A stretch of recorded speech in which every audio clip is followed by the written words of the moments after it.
எல்லாருக்கும் வணக்கம். இன்னைக்கு நாம பார்க்க போற விஷயம் ரொம்ப ரொம்ப ஸ்பெஷல். திருப்பதி பெருமாள இதுவரைக்கும் யாருமே பார்க்காத ஒரு கோலத்துல கிட்டத்தட்ட 90 நிமிஷம், ஆமா 1.5 மணி நேரம் ரொம்ப பக்கத்துல இருந்து பார்க்கற ஒரு வாய்ப்பு இருக்கு. அத பத்தி உங்களுக்கு தெரியுமா? வாங்க அந்த அரிய தரிசனத்தோட முழு விவரத்தையும் இன்னைக்கு பார்க்கலாம். இந்த கேள்விக்கு உங்க பதில் ஆமா அப்படின்னா நீங்க கரெக்டான இடத்துக்கு தான் வந்திருக்கீங்க. ஏன்னா கோடிக்கணக்கான பக்தர்களுக்கு கூட கிடைக்காத ஒரு பாக்கியம் இது. இந்த ஆன்மீக அனுபவத்தை நம்ம எப்படி பெறலாம்னு தான் ரொம்ப ஆழமா இன்னைக்கு பார்க்க போறோம். சரி, முதல்ல இந்த வெள்ளிக்கிழமை அபிஷேகம் ஏன் இவ்ளோ ஸ்பெஷல்? மத்த சேவைகளை விட இதுல அப்படி என்ன இருக்கு? பக்தர்கள் ஏன் இத ஒரு பெரிய பாக்கியமா நினைக்கிறாங்கன்னு நாம புரிஞ்சுக்கலாம். இது ஏன் இவ்ளோ முக்கியம்னு கேட்டீங்கன்னா, மத்த நாட்கள்ல அதாவது தினசரி அபிஷேகம் நடக்கும். ஆனா அது மூலவருக்கு கிடையாது, அவருக்கு பக்கத்துல இருக்கிற போக ஸ்ரீனிவாசமூர்த்திக்கு தான் நடக்கும். ஆனா வெள்ளிக்கிழமை மட்டும் அந்த பாக்கியம் டைரக்டா மூலவருக்கே கிடைக்குது. அதுதான் இங்க ஹைலைட்டே. சொல்லப்போனா இதுதான் அந்த அனுபவத்தோட உச்சக்கட்டமே. யோசிச்சு பாருங்க, நாம எப்பவும் பெருமாளை எப்படி பார்த்திருப்போம்? பளபளன்னு நகைகள், விலை உயர்ந்த வஸ்திரங்கள், கம்பீரமான திருநாமம், இப்படிதானே? ஆனா இந்த அபிஷேகத்தின் போதும் மட்டும் இதெல்லாம் எதுவே இல்லாம அவருடைய நிஜ திருமேனியே, அந்த ஆதி ரூபத்தை தரிசிக்கிற பாக்கியம் நமக்கு கிடைக்குது. உண்மையிலே நாம கற்பனை கூட பண்ணி பார்க்க முடியாத ஒரு திருக்கோலம் அது. ஓகே, இப்போ இந்த அற்புதமான சேவையில கலந்துக்கிறதுக்கு 2 வழிகள் இருக்கு. அது என்னென்ன, அதுக்குள்ள இருக்கிற முக்கியமான வித்தியாசங்கள் என்னன்னு இப்ப தெரிஞ்சுக்கலாம் வாங்க. இந்த டேபிள கொஞ்சம் நல்லா பாருங்க. 2க்கும் பெரிய வித்தியாசம் இருக்கு. மேல்சாட் வஸ்திரம்னு சொல்றது கல்யாணமான தம்பதிகளுக்கு மட்டும்தான். அவங்க கற்பகிரகத்துக்கு ரொம்ப பக்கத்துல இருக்கிற அறைகள்ல உட்கார்ந்து தரிசனம் பண்ணுவாங்க. ஆனா இந்த பூர்ணாபிஷேகம் சேவைக்கு யார் வேணாலும் போலாம், சிங்கிளாகவோ இல்ல கல்யாணமானவங்களோ. அவங்க கருட மண்டபத்துல நின்னு அபிஷேகத்தை பாப்பாங்க.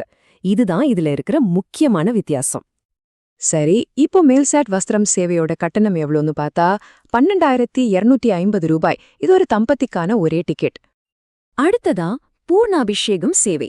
இதோட அடிப்படை கட்டணம் வெறும் 750 ரூபாய் தான்.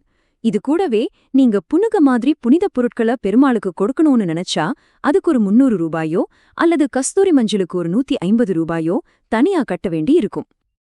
ஓகே, டிக்கெட் விஷயமெல்லாம் பார்த்தாச்சு. இப்போ அந்த முக்கியமான நாள், அந்த சேவா அன்னைக்கு உங்க அனுபவம் எப்படி இருக்கும்னு ஸ்டெப் பை ஸ்டெப்பா பார்க்கலாம். உங்க பயணம் விடியற்காலையிலே 3 மணிக்கு ஆரம்பிச்சிடும்.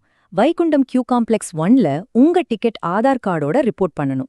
செக்யூரிட்டி, டாக்குமெண்ட் வெரிஃபிகேஷன் எல்லாம் முடிஞ்சு நீங்க உள்ள போனதும் உங்க சேவா டிக்கெட்டுக்கு ஏத்தா மாதிரி ஒன்னு பெருமாளுக்கான வஸ்திரம் அல்லது அபிஷேக தீர்த்தம் உங்க கையில கொடுப்பாங்க. கரெக்டா 4:30 மணிக்கு வேத மந்திரங்கள் முழங்க அபிஷேகம் ஆரம்பிக்கும். இங்க ஒரு ரொம்ப முக்கியமான விஷயம், ட்ரெஸ் கோட். ஆண்கள் கண்டிப்பா வேட்டி தான் கட்டணும். ஷர்ட், பனியன் எதுவும் போடக்கூடாது. அதுக்கு பதிலா அங்கவஸ்திரம் போட்டுக்கலாம். பெண்கள் புடவை அல்லது துப்பட்டாவோட சுடிதார் கட்டிக்கலாம். 90 நிமிஷ அபிஷேகம் முடிஞ்சதும் இந்த சேவையோட கிளைமேக்ஸ் வருது. டிக்கெட் வச்சிருக்கிற எல்லாரையும் வரிசையா குலசேகரன் படின்னு சொல்ற கர்ப்பகிரகத்தோட வாசல் வரைக்கும் கூட்டிட்டு போவாங்க. அங்கிருந்து பெருமாளை ரொம்பவே பக்கத்துல நின்னு தரிசனம் பண்ற அந்த பாக்கியம் கிடைக்கும். இத கேக்கும்போதே உடம்பெல்லாம் சிலிருக்குது இல்லையா? ஆனா இந்த தெய்வீகமான அனுபவத்தை அடையறதுல ஒரு பெரிய சவால் இருக்கு. அது என்னன்னா டிக்கெட் புக் பண்றது தான். அதோட உண்மையான நிலைமை என்னன்னு இப்ப பார்க்கலாம். இதுதான் இப்போ இருக்கிற முக்கியமான அப்டேட். பல வருஷத்துக்கு முன்னாடியே புக் பண்ண பக்தர்கள் இன்னும் வெயிட்டிங் லிஸ்ட்ல இருக்கிறதால டிடிடி இப்போதைக்கு மேல்சாட் வஸ்திரம் சேவைக்கு புதுசா எந்த புக்கிங்கும் எடுக்கிறதில்ல. ஆமாங்க, புக்கிங் தற்காலிகமா நிறுத்தி வச்சிருக்காங்க. அப்போ வேற வழியே இல்லையான்னு கேட்டா 2 வழிகள் இருக்கு. ஆனா 2மே கிடைக்கிறது ரொம்ப கஷ்டம். ஒன்னு, ரொம்ப பெரிய இடத்துல இருந்து, அதாவது டிடிடி போர்டு மெம்பர்ஸ் அல்லது சில சென்ட்ரல் ஆந்திரா மினிஸ்டர்ஸ் கிட்ட இருந்து ரெக்கமெண்டேஷன் லெட்டர்ஸ் வாங்கணும்.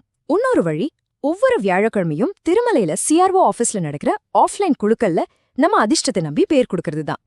இங்க ஒரு முக்கியமான விலை வித்தியாசத்தை நீங்க கவனிக்கணும். குழுக்கள்ல உங்க பேர் வந்துட்டா நீங்க ஒரிஜினல் விலை தான் கட்டணும்.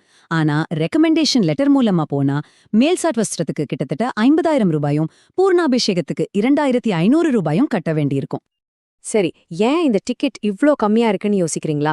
ஏன்னா முன்னாடியே புக் பண்ணவங்க யாராவது கடைசி நிமிஷத்துல கேன்சல் பண்ணா மட்டும்தான் அந்த டிக்கெட் குழுக்களுக்கே வரும். ஒரு வாரத்துக்கு மேல்ஷாட் வஸ்திரத்துல 1 இல்லனா 2 டிக்கெட்டும், பூர்ணாபிஷேகத்துல 5லிருந்து 8 டிக்கெட் மட்டும்தான் இந்த மாதிரி கிடைக்கும். அவ்வளவுதான். இவ்ளோ சவால்கள் இருந்தாலும் ஒன்னு மட்டும் ஞாபகம் வச்சுக்கோங்க, இது பக்தி, நம்பிக்கை சம்பந்தப்பட்ட ஒரு பயணம். அதனால இவ்ளோ விஷயங்கள் பார்த்த நாம இத ஒரு நல்ல நம்பிக்கையோட முடிப்போம். நீங்க எப்போவாவது வியாழக்கிழமை திருமலைக்கு போறீங்கன்னா மறக்காம இந்த சேவைக்காக குழுக்கள்ல உங்க பேரை பதிவு பண்ணுங்க. கிடைக்குதோ இல்லையோ முயற்சி பண்றது ரொம்ப முக்கியம். கூடிய சீக்கிரமே அந்த பெருமாளோட அருளால இந்த சேவை நமக்கும் கிடைக்கும்னு நம்ம உறுதியா நம்புவோம். மீண்டும் சந்திப்போம்.